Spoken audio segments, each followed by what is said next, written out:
নমস্কাৰ বন্ধু-বান্ধৱীসকল, অন্য এটা ভিডিঅ'লৈ আপোনালোক সকলোকে স্বাগতম জনাইছোঁ। আজি ভিডিঅ'টো আপোনালোকৰ য়োগা সম্পৰ্কীয় নহয়। আজি ভিডিঅ'টো এটা ব্যতিক্ৰমী ভিডিঅ'। আজি ভিডিঅ'টোত মই আপোনালোকক ক'ব বিচাৰিছোঁ নৰসিংহ পাতৰ উপকাৰিতাৰ বিষয়ে। বলকচোন পিছে আমি উপকাৰিতাসমূহ কি হয় চাওঁ।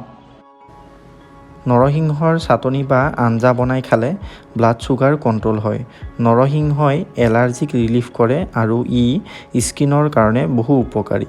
শৰীৰত বিষ হৈ থাকিলে বিষৰ পৰা আপুনি পৰিত্ৰাণ পাব পাৰে।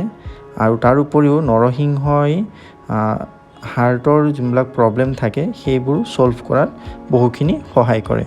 আপোনালোকে যদি ৰেগুলাৰলি নৰসিংহ খায় তেনেহ'লে এইখিনি আপোনালোকে বেনিফিটছ আপোনালোকে পাব।